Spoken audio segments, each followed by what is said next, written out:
हाय, good morning सर्वांना. तर स्वागत आहे तुमचं आपल्या एका नवीन आणि महत्त्वपूर्ण अशा व्हिडिओमध्ये. तर बोलता बोलता आपला मार्च महिनासुद्धा संपत आलेला आहे आणि आता मार्च एंडिंग आलेला आहे. तर मार्च एंडिंगपर्यंत सर्व शेतकऱ्यांच्या खात्यावरती पैसे जमा होणार आहे आपल्या पीक विम्याचे. तर अद्यापही बहुतेक शेतकरी हे पीक विम्यापासून वंचित आहे.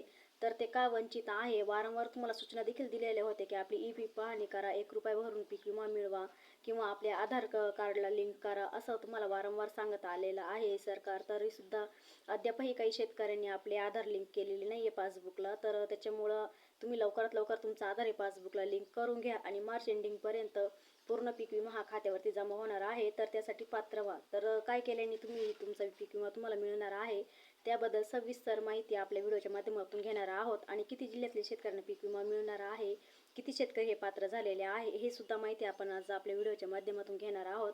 त्यापूर्वी जर तुम्ही चॅनलवर नवीन असाल तर असेच नवनवीन व्हिडिओ बघण्यासाठी आपल्या चॅनलला सबस्क्राईब करा.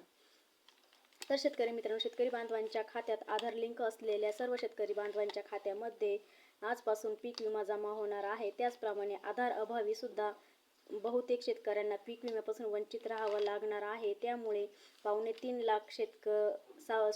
2 लाख शेतकरी अडचणीत आलेले आहेत. आणि त्याचं कारण म्हणजे वारंवार सांगण्यात येत होतं की बँक पासबुकला आधार लिंक करून घ्या, परंतु हे न केल्यामुळे परिणामी त्यांना पीक विम्यापासून वंचित राहावं लागत आहे. परंतु आता सध्या करून घ्या, मार्च एंडिंगपर्यंत तुमचा पीक विमा तुम्हाला मिळून जाईल.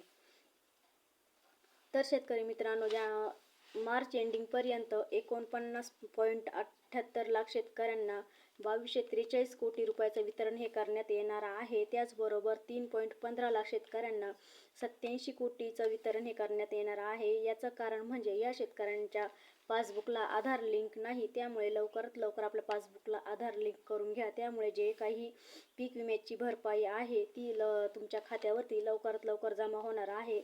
यामध्ये जिल्हानिहाय यादीसुद्धा आलेली आहे. तर त्यामध्ये हिंगोली असेल, बुलढाणा असेल किंवा छत्रपती संभाजीनगर असेल, या जिल्ह्यांना अद्यापही ₹1 सुद्धा पीक विमा वाटप हे झालेलं नाही.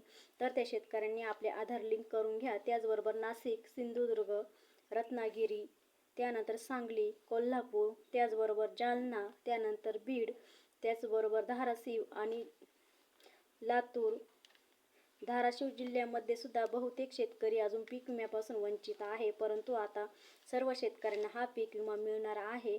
तर शेतकरी मित्रांनो, ही होती आपली 13 जिल्ह्यांची यादी. तर या 13 जिल्ह्यांमध्ये बहुतेक शेतकरी हे वंचित राहिलेले आहे पीक विम्यापासून. तर या शेतकऱ्यांनी आपल्या आधार कार्डला आपल्या पासबुकला आपल्या आधार कार्डला लिंक करून घ्या किंवा मग आपली ई-पीक पाहणी असेल तिचे फॉर्म आपण भरून घ्या आणि मार्च एंडिंगपर्यंत तुम्ही तुमच्या पीक विम्यासाठी तयार व्हा. तर भेटू पुन्हा असंच एका नवीन माहितीसोबत. तोपर्यंत नमस्कार.